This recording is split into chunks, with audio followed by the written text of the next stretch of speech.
On the 9th of Av, Jews fast and mourn in remembrance of their first temple and their second temple, which were both destroyed on this date. At this same time, there is a renewed push for the implementation of President Trump's peace plan. We'll tell you more on this edition of End of the Age.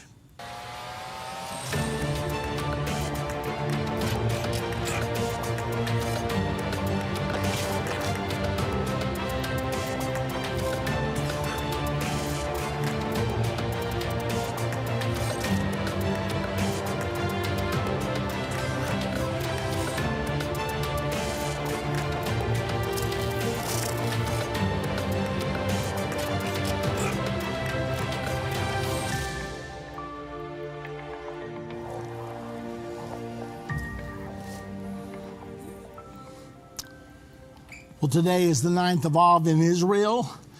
You may not be familiar with that term, but it's a very, very important commemoration to the Jewish people. I have an article, it's entitled Temple Mount on Tisha B'Av. And I would like to just go through the article with you because it's important what is happening and also what is in particular happening this year. This year, too, on Tisha B'Av, which means the 9th of Av, we can progress significantly on the Temple Mount. I won't go into more detail. Everything is dependent on the number of pilgrims. This comes from the Jerusalem Post just today, the 29th of July. The joint headquarters of Temple Mount organizations released a pamphlet with a number of rulings concerning Jewish law for those who visit the Temple Mount on Tisha B'Av. On Wednesday, including a ruling that even people who are concerned that they may need to drink water after visiting the site should visit in any case. Let's pause a moment to explain. You're not supposed to drink water or eat anything during the commemoration of the 9th of Av. That's because you're supposed to be totally fasting. However, the rabbis have issued a ruling because it is incredibly hot in Israel right now, that if you don't think you can go onto the Temple Mount without drinking water, then go ahead and drink water, but go to the Temple Mount nonetheless. Rabbi Yehuda Kreuzer, the rabbi of the West Bank settlement of Mitzpah, Jericho, and head of the yeshiva of the Jewish Idea, ruled that one who plans to visit the site on Tisha B'Av should go to the mikveh, which is a ritual bath, on Wednesday before the fast begins. The fast begins Wednesday night. It's now begun as I'm speaking to you. As bathing on Tisha B'Av itself is forbidden. If, however, one becomes ritually impure on Tisha B'Av itself, they should go to the mikveh on Tisha B'Av before ascending to the Temple Mount. The Temple Mount organizations called on the Ministry of Religious Services to open up mikvahs. Now, mikvah is like a baptismal thing, on Wednesday for worshipers planning to visit the Temple Mount. The official position of Israel's chief rabbinate is that it is forbidden to enter the Temple Mount complex. As it is expected to be exceptionally hot on Tisha B'Av, Kreuzer ruled that if someone visiting the site begins to feel weak, they are permitted to drink water. If they can manage with drinking a smaller amount of water, they should only drink 40 milliliters every 9 minutes. Now, this shows you that the Jewish people are getting pretty specific here, even though none of that is found in the Bible. On Tisha B'Av, which falls on Wednesday night, July the 29th, Jews mark the day that the two temples in Jerusalem were destroyed and a number of other calamities occurred by And they observe this by fasting for 25 hours and abiding by other mourning practices, including sitting on the floor or low chairs. In other words, not comfortable chairs, not wearing leather shoes, and reciting the book of Lamentations, in which the prophet Jeremiah laments the destruction of Jerusalem and the subsequent exile. Now let's pause a moment, because Jeremiah preached to the people of Judea that because of their sin, they were going to be carried into exile for 70 years. He also wrote the book of Lamentations. Well, that actually came to pass.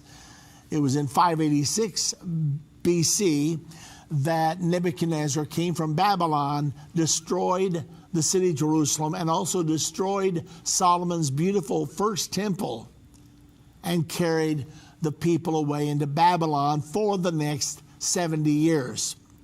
Continuing on, the Temple Mount is open to Jewish visitors from 7:30 a.m. to 11 a.m. and from 1:30 p.m. to 2:30 p.m. Progress on the Temple Mount occurs daily. Now listen close, because they're saying something here they don't intend for everyone to understand. Progress on the Temple Mount occurs daily, but there are special days from which you can progress further, days when partitions fall and rules are broken. Of course, the reference is to Jerusalem Day, and Tisha B'Av wrote Asaf Fried, a spokesman for the Temple Mount organizations, on Facebook on Tuesday. Major internet companies are silencing and censoring Christian voices online. These companies are trying to control what you see and hear. Almost 200 videos of ours have been marked as restricted online right now. That's why we launched End of the Age Plus, a platform where the truth won't be censored, a platform where we can preach the message of the gospel. When you subscribe to End of the Age Plus today for just $12.99 a month, you can watch all of our content in a secure, easy-to-view way from your favorite device. When you go to watch.endtime.com and subscribe, you'll get instant access to all of our teaching resources, including Revelation, the Unveiling of Jesus Christ, Understanding the End Time, End Time Magazine, and so much more. We will not censor our message to comply with what the world deems as politically correct. Go to watch.endtime.com right now or search End of the Age Plus in the App Store or Google Play. We've seen Bible prophecy fulfilled like never before. From the halls of the United Nations to the Temple Mount in Jerusalem, End Time Ministries continues to reveal the Bible prophecy in the news headlines around the world every day. Whether it's through our broadcast or online at our Jerusalem Prophecy College, your gifts enable us to put vital materials in the hands of those who need it most. Because of you, we continue to replace fear with faith in the hearts of Christians around the world. We will continue to see prophecy come to pass at an even swifter pace. We need your support. Your donation of any amount enables us to continue to broadcast and be a voice in the ever-growing censored media. To become a partner or give a one-time gift, visit endtime.com or call 1-800-END-TIME right now. That's 800-363-8463. Go online now. Visit endtime.com.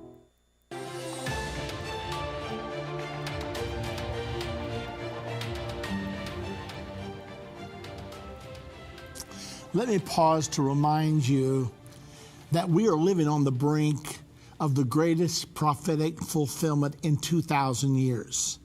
I'm talking about the confirmation of the covenant. The Bible prophesies when the confirmation of the Jewish covenant, the Abrahamic covenant, takes place, it will mark the beginning of the final 7 years to the Battle of Armageddon and the physical return of Jesus to this earth. It's one of the only prophecies we have with a timeline attached to it. And that's the reason this program is so absolutely important today, is for us to realize how close we are. Now, we know that July the 1st, the Israeli government was supposed to be ready to declare sovereignty over the settlements in the West Bank. Well, it hasn't happened yet, and here we are almost to the end of July. But do not go to sleep at the wheel. We've got a lot more to tell you on this program, so stay right there. Now, back to Mr. Fried, who stressed that the opening of the Temple Mount to Jews during a Muslim holiday was a precedent-setting and historic. The next sentence I say carefully, but emphatically. I'm quoting now from the Israeli magazine. This too, on Tisha B'Av, we can progress significantly on the Temple Mount. I won't go into any more detail, wrote Fried. Everything is dependent on the number of pilgrims. Last year, Jews were initially barred from entering the Temple Mount on Tisha B'Av, but were eventually let on after an uproar by religious Zionist leaders. 1,729 Jewish worshipers ascended the Temple Mount in 2019, an increase of 289 compared to 2018. We're talking about in one day now. Some 40 Muslim worshipers, according to Palestinians, and 4 Israeli police officers were injured in clashes with police on the Temple Mount after Jews were given permission to visit the site on Tisha B'Av last year. Visits by religious Jews to the Temple Mount are monitored by the Waqf guards and Israeli police, and all Jewish prayer, including silent prayer, is forbidden, according to the Jerusalem Center for Public Affairs. No sacred Jewish objects, such as prayer books or prayer shawls, may be brought onto the Temple Mount, according to tourism website Tourist Israel. This year, Tisha B'Av once again coincides with Eid al-Adha, known as the Festival of Sacrifice, which coincides with the completion of the Hajj pilgrimage to Mecca and commemorates Abraham's readiness to sacrifice his son in order to demonstrate his dedication to God, according to the Independent. Now, the Arabs teach, of course, that he was going to sacrifice his son Ishmael, whereas we know from the Bible it was really he was sacrificing his son Isaac. Nevertheless, they now observe that yearly, and that particular holiday happens to fall on Tisha B'Av 2 years in a row. And that's the reason the Arabs challenged the Jewish right to go up there, because up until now, the Arabs have taken precedent over the holidays of the Jews. Now, all of that is shifting now, though. Listen more. The Jerusalem Post revealed in December that Jewish visitors to the site had started praying, undisturbed by police forces. Another article tells us that rabbis say we must act to bring about rebuilding of the temple. Now, you know, if you've been following us close, that once the peace agreement between the Israelis and the Palestinians is signed, within the first 3.5 years, the Bible prophesies the Jewish temple will be rebuilt. So here we have this article where the rabbis are saying we must rebuild the temple. Let's go on. Religious Zionist rabbis call on public to participate in fundraising campaign for Temple Mount organizations during the 9 days of Av. This comes from Israel National News just today, July the 29th. Rabbi Ben Yahu Brunner, the Rosh Yeshiva of the Tizfat Hesder Yeshiva, Mitzpah Jericho, Chief Rabbi Yehuda Kreuzer, Rabbi Elisha Wolfson, and other leading religious Zionist rabbis issued a special call during the 9 days and Tisha B'Av for the public to support organizations working on behalf of the Temple Mount. Rabbi Brunner said in a video which was filmed on the Temple Mount, "We are in the days between the fast. The sages say that this mourning is ancient. It has gone on far too long. Our goal is for the mourning to end. This mourning can only be ended by redeeming the place of the Holy Temple. Therefore, I would like to thank all of those who will donate to the Temple Mount organizations generously so that they can continue their activities with more vigor and courage for the redemption of the Temple Mount. Now, are you paying attention of how blatantly these rabbis are calling for the Jewish temple to be built on the Temple Mount? It's because they sense we're getting close to that time right now. If, in fact, a peace agreement should be concluded between Palestinians and Israelis this year, then within the next 3.5 years, the temple would be built and completed. Now, Rabbi Kreuzer also called on Israelis to donate to the Temple Mount organizations.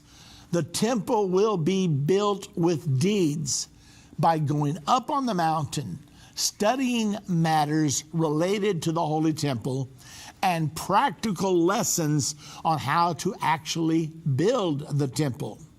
In order to be partners in the work, one can also be a partner in the activities of the headquarters of the Temple Mount organizations, which work very hard, encourage Aliyah, put out publications on the importance of the temple, and have staffs which synergize all the issues related to the temple. Therefore, it is precisely in these days when everyone wants not only to mourn the destruction, but also to act towards building the temple. There is nothing like being a partner in donating to the Temple Mount organizations. Rabbi Elisha Wolfson added, "Some people dedicate their lives every day to bring about the possibility that we ascend the Temple Mount in purity as the descendants of kings. We must show tremendous gratitude to the Temple Mount organizations for the work they do day and night for the people of Israel, the Almighty, and the Temple Mount.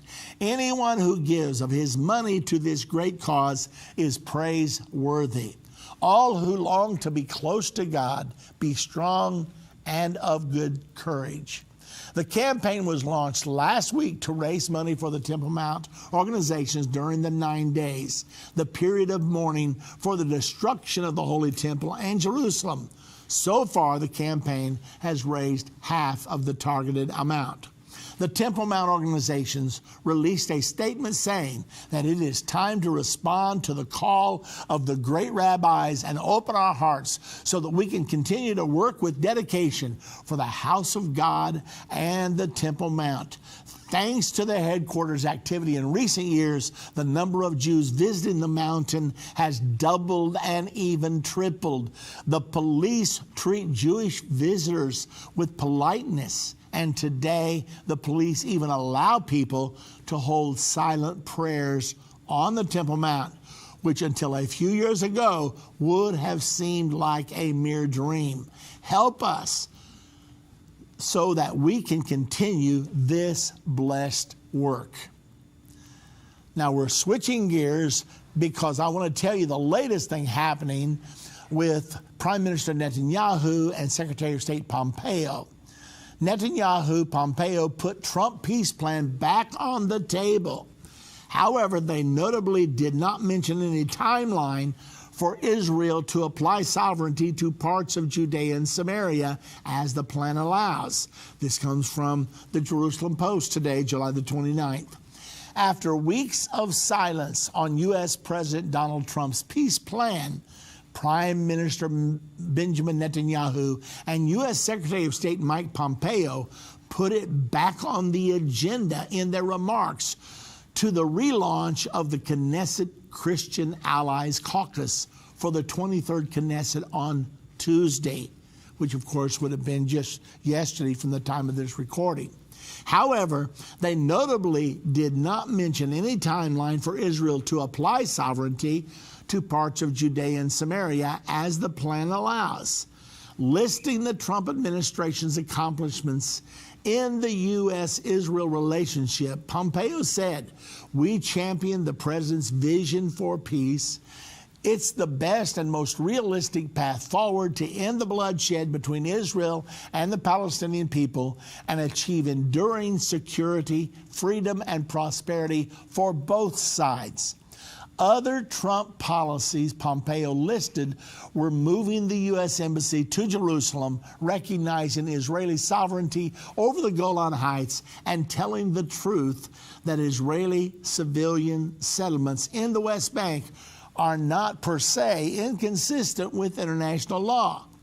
Netanyahu said in a letter read at the event that the Trump plan has the potential to overcome past failures by offering the Palestinians the path of peace and reconciliation. In oblique references to possible sovereignty moves, Netanyahu said, "The plan allows us to reach the secure borders that Israeli governments have long sought and acknowledges that Jewish people are not foreign occupiers in Judea and Samaria, which," he pointed out to the Christian audience, "are significant to their heritage as well." Netanyahu and Pompeo spoke at the launch of the new Knesset Christian Allies Caucus, led by Likud MK Sharon Haskell. The caucus works with 42 Israel Allies caucuses in legislatures on 6 continents.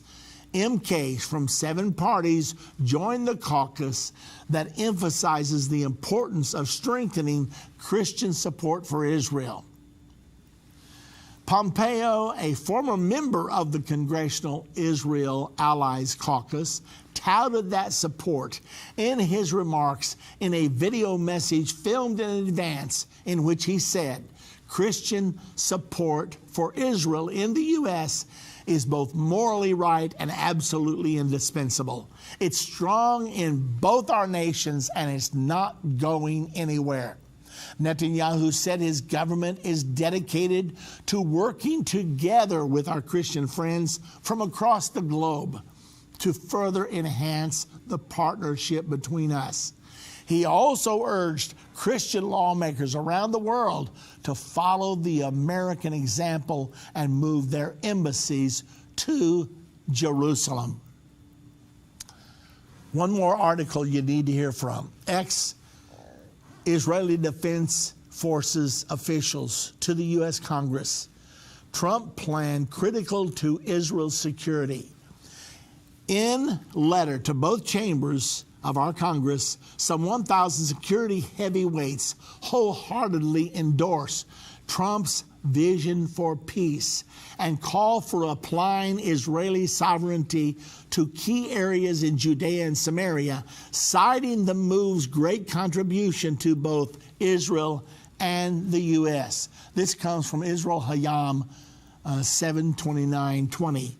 The push toward the extension of Israeli sovereignty to Jewish communities in Judea and Samaria has picked up pace. Are you hearing it?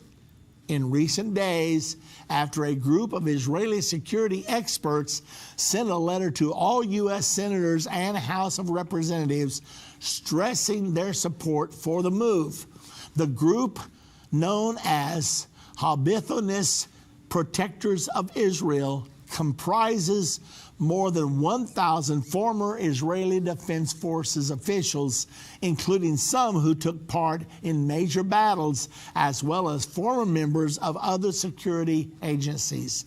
The Trump administration's newly unveiled Vision for Peace stipulates that Washington will endorse an Israeli decision to apply sovereignty to large parts of Judea and Samaria and the Jordan Valley, as long as Israel commits to holding good faith negotiations with the Palestinians and avoids construction in certain areas that could become part of a Palestinian state. That state will only be established 4 years after negotiations began, and only if the Palestinians fully renounce terrorism and carry out major reforms, and only if they are no longer considered a threat to Israel. The letters sent to U.S. lawmakers underlines the important contribution of the move to Israel's security, stressing the importance of seizing the moment by embracing the Trump peace plan. The signatories wrote as follows: "We find ourselves at a rare and challenging juncture in our history, as we are amongst the first Jewish leaders in more than 2,000 years tasked with the responsibility of protecting the Jewish nation in the only Jewish state.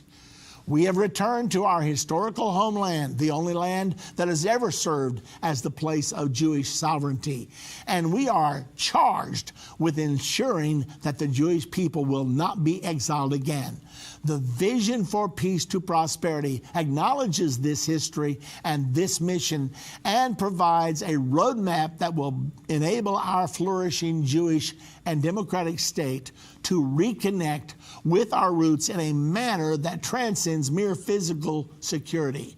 They further stressed in the letter that the U.S. Congress would have an important role to play in implementing the plan and bolstering America's posture in the region against destabilizing elements. In short, the vision for peace represents the first realistic approach to actually creating a reality that guarantees Israeli security. For this reason, the vision for peace to prosperity is one of the many catalysts that have brought about the recent warming of relations between Israel and an impressive number of Arab countries, with the necessity to unite against Iranian aggression, and as a result of new opportunities for economic cooperation and cultural cross-pollination.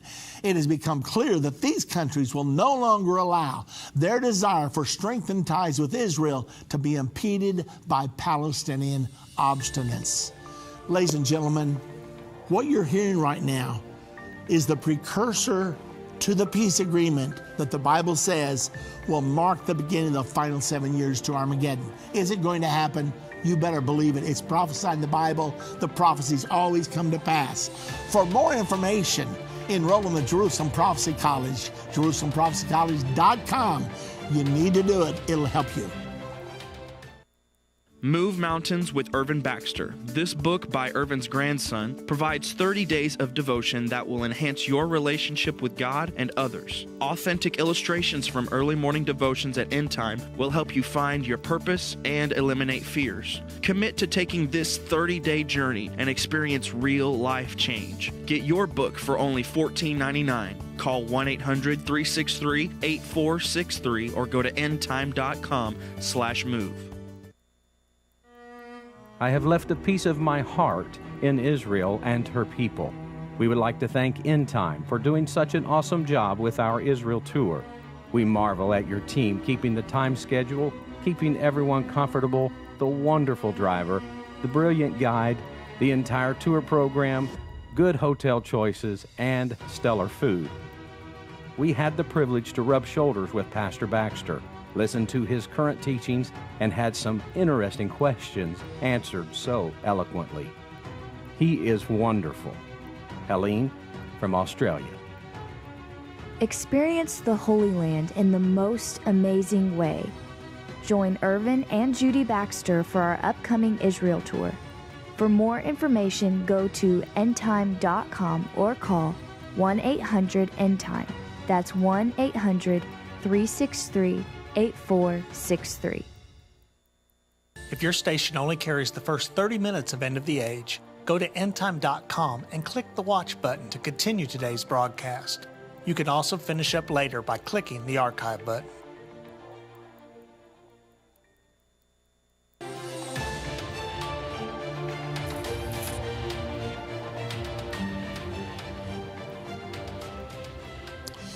Before we come to your phone calls, I wanted to finish the last article we were on because it says something very important. Here's what it says. A senior minister in the Israeli cabinet told Israel Hayom, that stands for Israel Today, that the government is continually engaged on the sovereignty move.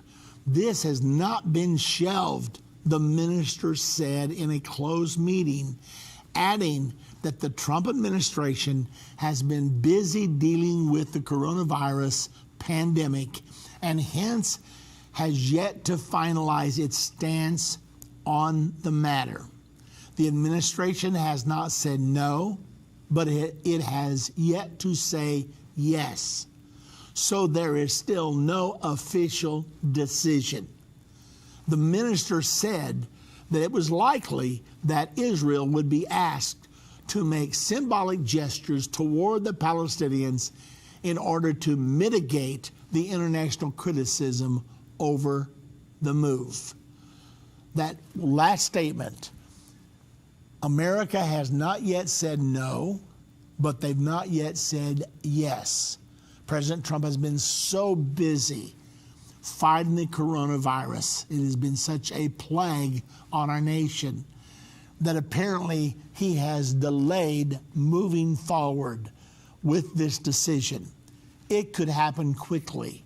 I personally expect it to happen in the next month or two. I cannot promise you that. I can tell you it is going to happen.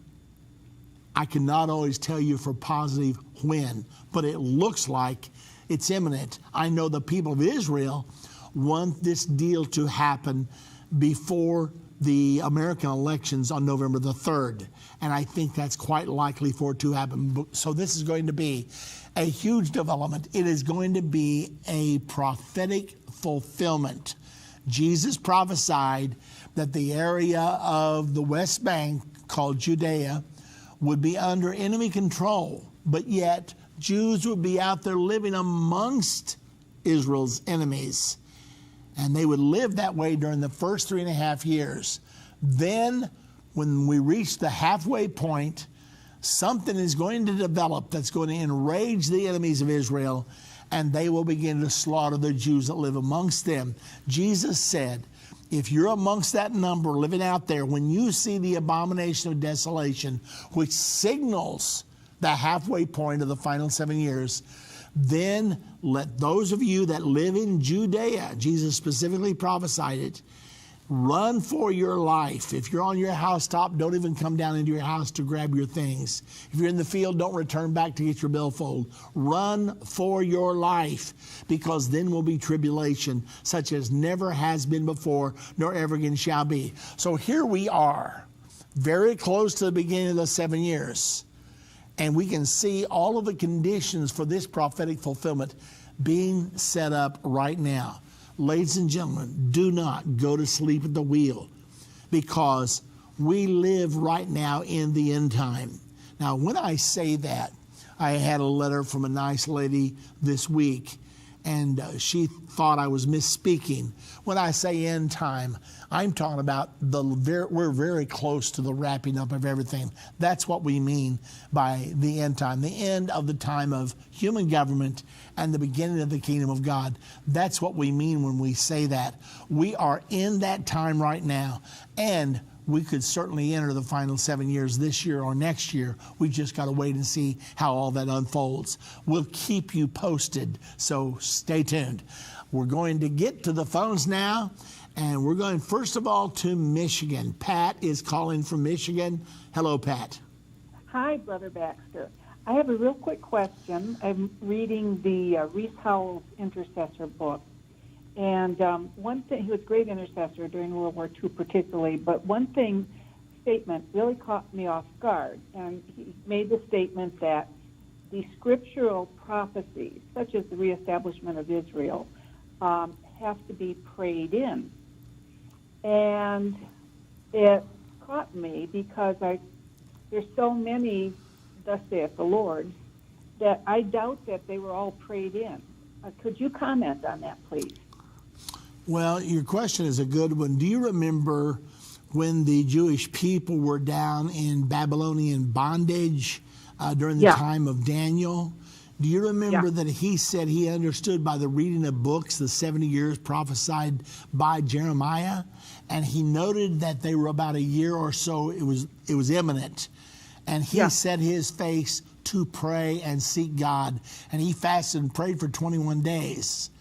And as a result of his prayer and fasting, he did participate in the fulfillment of those prophecies. Now, I'm like you, Pat. I believe there's prophecies that are coming to pass no matter what. But we as children of God should still participate. The Bible says, pray, thy will be done in earth as it is in heaven. So really, in a sense, what the people were saying has some truth to it. Okay. Just checking. I wanted to make sure I was doing it right. Yeah. Okay, well, very good. You. Nice to hear from you, Pat. God bless you. Let's go now to Zachary calling from Pennsylvania. Hello, Zachary. Yes, sir. Yeah, Brother Baxter, can you hear me? I sure do. Speak right up, Zachary. Are you with me, Zachary? Hello, can you hear me? I hear you loud and clear now. Talk to me.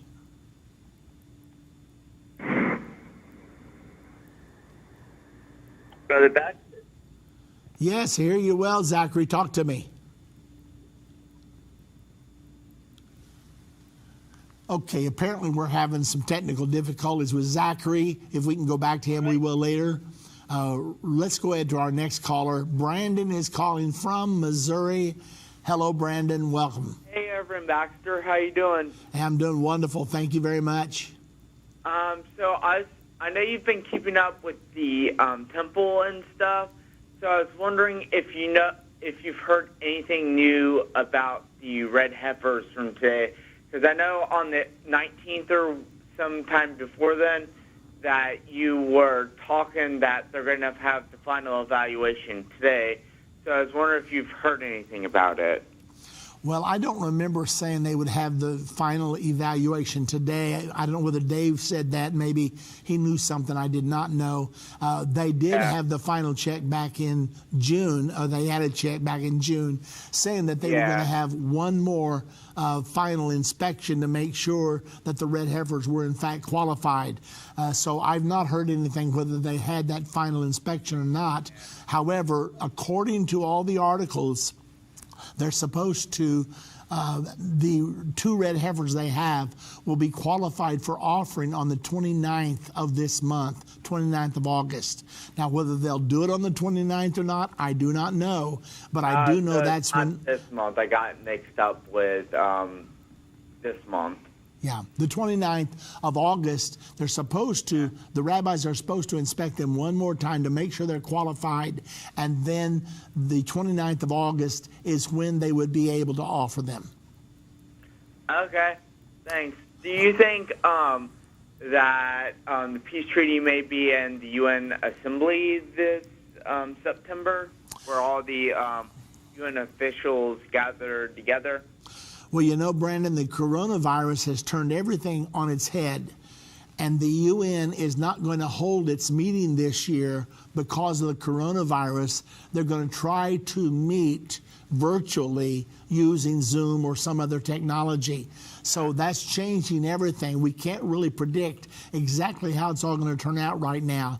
It's almost like God is just interfering in everything that's going on in our world. So we'll have to wait and see how they're going to do that. I could see like an e-signature of everybody, you know. Well, they certainly. Do you think that would be possible? Oh, certainly it's possible because the technology definitely does exist.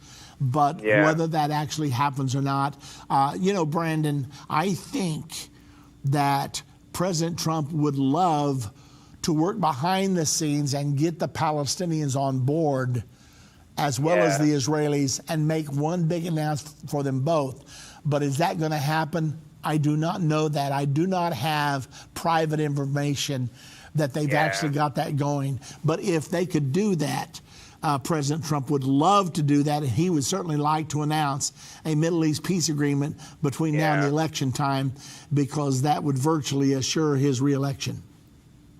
Well, thanks for the news, Irvin. Okay, well, thank you, Brandon. Appreciate the phone call.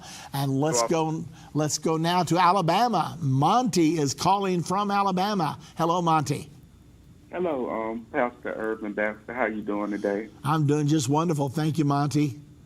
All righty. I had a question. I see about the corn shortages in different states here in the United States, and I am in Birmingham, Alabama, and I see now that we have some stores and some restaurants that are not taking some type of cash and some change. They want you to use a credit card. And I was just trying to see, how soon are we towards the cashless society? Well, of course, the cashless society will prepare the way for the mark of the beast. I cannot tell you how close we are. The people who are pushing for a cashless society are taking advantage of the coronavirus. I do not believe we're short on coin. We haven't been short on coin for 200 years. I believe that the Federal Reserve Bank is taking advantage of this to try to get people used to paying cashless. And I know that many stores are saying either have exact money if you're paying with cash, or else use your credit card. So they're taking advantage of this. The banks want a cashless society. The government wants a cashless society. So they're pushing us very rapidly. But do I believe that we're short on coin? I don't believe it one moment. They have had enough coin for 200 years. All of a sudden, what's making it come up short right now? I think they're just simply trying to push us ever closer to a cashless society. Yes, sir. That's the same thing that I think. And one other question before I let you go.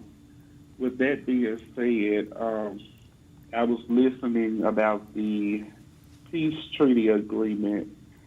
So do you think that should happen this year or next year, or you don't know? Well, it looks like at least part of the agreement will be signed yet this year.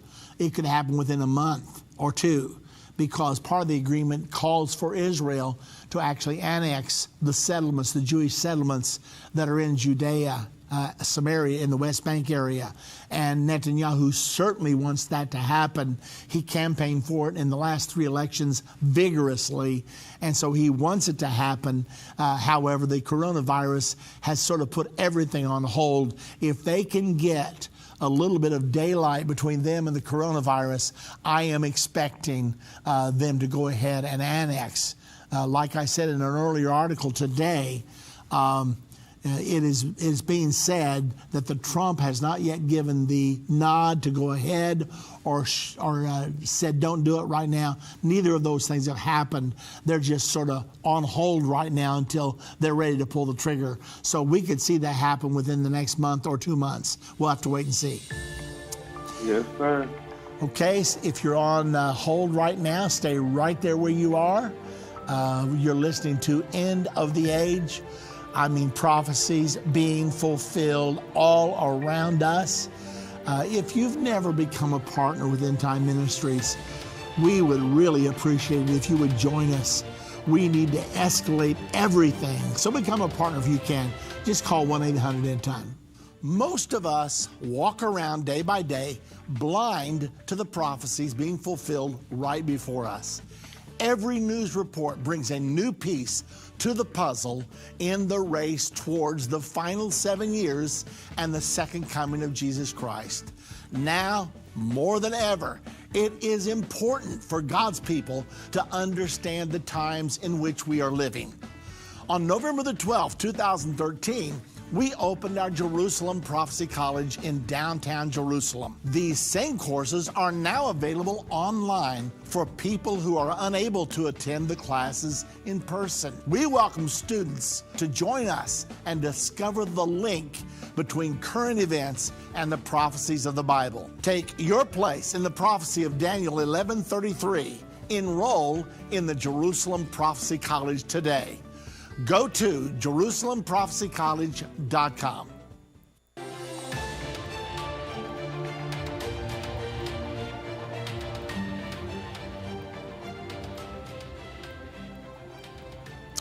I was mentioning just before our break of how you can become a partner with Endtime Ministries. Let me tell you what all that involves. You just make a commitment that I will pray for Endtime Ministries and I will support financially to the best of my ability. If you say you're going to give $25 a month and you can't do it, nobody's going to come knocking on your door, nobody's going to be calling you.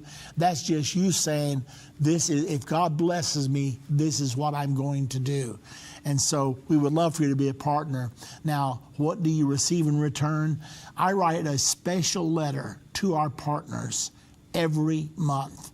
And I attempt to explain where we are right now, right on the cutting edge, and what everyone should be thinking about right now. So you sort of become an end time insider. And we would love to have you on board. We are looking for opportunities to spread the reach of End Time Ministries, and we're being successful. But we need to reach this entire world. So the more people that get on board, the wider we can spread our arms. So if you would like to be a partner with us, we have wonderful partners. I mean, we've got many wonderful partners, and I thank all of you. But if you've not yet become a partner, please consider it. And you can just call us 1-800-ENDTIME, or you can go to endtime.com, and there's a place on there where you can become a partner just by signing up digitally. All right, let's get right back to our phones now. And I'm going to move fast because we got a full bank of callers. We're going now to Jim in the truck. Hello, Jim. Praise the Lord there, Prophet Baxter. How you doing in Jesus' name? I'm doing fabulous, Jim. What's on your mind?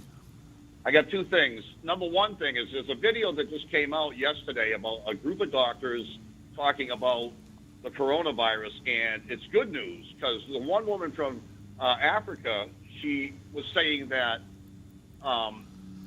she has treated over 360 patients, and all of them have recovered with this medicine that they're using. And what they've done, though, Google, in participation with other news agencies, have blocked this on YouTube and on Facebook, and they're trying to block it. They actually blocked it off of my show that I do, little thing that I do. So Tucker Carlson on Fox News just put out a video. They're catching up on this. They're actually figuring this out. Every time there is a surge in Trump, there's a surge in the coronavirus. So what do you think about that? And then I have one more question. Well, you're right. There is a concerted effort by Facebook, by Google, to block any conservative type of commentary. And it has now become national news. Everybody's very, very concerned about it. They block a lot of the things from here at End Time Ministries. When you mention Armageddon, when you mention the Mark of the Beast, any of those kinds of things, they block those things because they don't want people reading them. They're also trying to block anybody that might read news from the Trump administration because they are hoping to slant everyone towards the Democratic side. That's what's going on right now. It is alarming, but the government presently cannot stop it because they are not governmental agencies. Now, if they would charge them with being monopolies, which they are, then they could break up those monopolies. That's what needs to happen, but it probably will not happen between now and the election. All right, real quick, Jim, back to your other point. Yes, okay, I went to church, and it's like not being able to go to church is a regular thing with me. By the way, I'm trying to find a pickup right now, so the thing is, if I sound a little scatterbrained, it's probably because I am. But here's what's going on. I went to church, and they immediately, the person was preaching pre-trib, and they went with only one scripture, Revelation 17:14, saying that is the Jews only. That proves that we are not going to be going into a post-trib. We are going to be taken out of here. The church will not be here. God's Spirit will not be here. Now, let me ask you this. Is this abject fear, or is this traditions of men, or you tell me what this is? Because I had to get up and walk out because I have been removed from churches before for voicing my opinion because it comes up in my face, and I hate it when they do this. I'm not as eloquent as you, okay? And I seriously just cannot stand it. Here I am, an Irish Roman Catholic that was an altar boy that spoke Latin. 45 years ago, I got filled with God's Spirit, and I'm hearing people that are supposed to be understanding this, and they don't. And what am I supposed to do about that? I'll tell you what, Jim, probably the best thing you're going to be able to do is to hang on another few weeks or months because everybody's going to find out that we're going to move into the final 7 years very, very shortly now. And so consequently, you won't have to put up with this much longer. Traditions are very powerful. People hold on to them tenaciously. But at the same time, just keep on witnessing, telling people the truth, and keep winning souls to the Lord. That's the main thing to do. Hey, I got to let you go. Thank you very much, Jim. Got to let you go. I got a whole lot of people waiting in line. Let's go now to Cheryl calling from Texas. Hello, Cheryl. Yes, sir. Praise the Lord, Brother Baxter. I had one quick question. I understand how Trump's peace plan meets most of the requirements, but I'm not yet for sure how it meets the 7-year or the 1 week requirement in time. Well, the Bible tells us that the Antichrist will confirm the covenant with many for 7 years. Now, when they sign this agreement, it doesn't necessarily mean they'll say this is a 7-year agreement. However, if they cannot totally reach all terms, they may say 7 years later. For example, if they cannot reach a final on the status of Jerusalem, the Jews will not surrender. The Palestinians will say we have to have it. And therefore, they may say, look, we've got everything else settled. Let's not throw the baby out with the bathwater. Let's bring that issue back in 7 years, and we will deal with it at that time when perhaps it will be easier. Now, that's one possible scenario. I cannot tell you for sure. All the Bible tells us is that he will confirm the covenant with many for 7 years, and halfway through the 7 years, the abomination of desolation will take place. Now, once you see an agreement signed, and then you see the Temple Mount placed under a sharing arrangement, and then you see the Jewish temple being built on the Temple Mount, you're in the final 7 years, whether anybody said it's 7 years or not. Right. Well, thank you so much. That'll be very obvious at that time. Yeah. Okay. Thank you very much, Cheryl. Appreciate it. God bless. Let's go now to Ryan calling from right here in Texas. Hello, Ryan. How's it going, Brother Baxter? I'm doing good. Thank you. Okay, so I have two questions. One of them I'm just going to run by you real quick. So you have the peace agreement that's going on, and then you have the sacrifice of the red heifer next month, possibly, and then you have UN, even though it's online, the UN thing in September, and then the forum, the World Economic Forum in January. What's your intake on all of that together in a nutshell? Well, until there is an agreement signed that states that the Temple Mount will be under a sharing arrangement that all people can worship there, until that happens, we're not going to be able to pull the trigger and say, we just entered the final 7 years. I believe once that's said, then we will know we just entered the final 7 years. In the meantime, the World Parliament, first of all, it's not actually called the World Parliament. It's called the World Economic Forum, which takes place in Davos, Switzerland in January. They are hoping to plan for resetting the world's economy. Now, all this is while we are watching prophecy be fulfilled as an indicator of the end time, they are planning on a one world governmental system, but they don't look at it through the eyes of Bible prophecy like you and I do. So that's the way they're preparing for the one world government, while we're preparing for the end time revival and the second coming of Jesus Christ. But both of those things are going to happen in parallel. They're going to happen together. Well, it's because they have the Shadow Declaration. I don't know if you know about that, but the Parliamentary Shadow Declaration for September, and then the Forum in January. There's a lot of things going on. We hear all kinds of reports from the internet, and until they actually develop, something may happen at the World Forum, but it may take them a year or two to implement it. I know they discussed at the last World Forum, they talked a lot about the coming cashless society. Well, they're working on that right now. The same thing is going to be true with what they're going to talk about this year. They go there, they plan, they filter it all down to the leaders of the world, and then they all try to implement it in lockstep. That's basically where we are right now. Okay, thank you. My second real quick question was, what would be a better way to have a better dialogue, like a lengthier dialogue with you? Like whether via email or whatever? Well, the best way is just to come on here when we're having open line or when we're having question and answers, because it's not possible for me to take time to talk to every person individually. I would do nothing but talk the rest of my life, and I wouldn't get my work done. So the best way is either come on here, fire questions in here to our website, or else come on open line, and I'll be glad to talk to you at that time. Okay, thank you. Okay. All right. Thank you very much, Ryan. We appreciate it. Let's go now to Zachary calling from Pennsylvania. Hello, Zachary. Yep. Can you hear me now? I hear you very well. Thank you. Good. Hey, thank you for all you're doing, and we just really appreciate and bless you. My question comes from Matthew 24. It's been brought to my attention that it could be possible that in Matthew 24, I think it's verse 40, where it talks about, we're going to be raptured out of here, or there's going to be one who's going to be taken, one who's going to be left behind. And how do we know? Because if it was like Noah's time, well, in Noah's time they built a ship, and then they put the people on the ship and they were saved. So could it be that the ones who are, and Jesus, we're going to reign and rule with Jesus, who's going to have his new world order, and we're just going to be with him? So can you give me your, I hope it's a clear question. I think I've got you, Zachary. First of all, let's go back to Matthew 24, verse 29 through 31.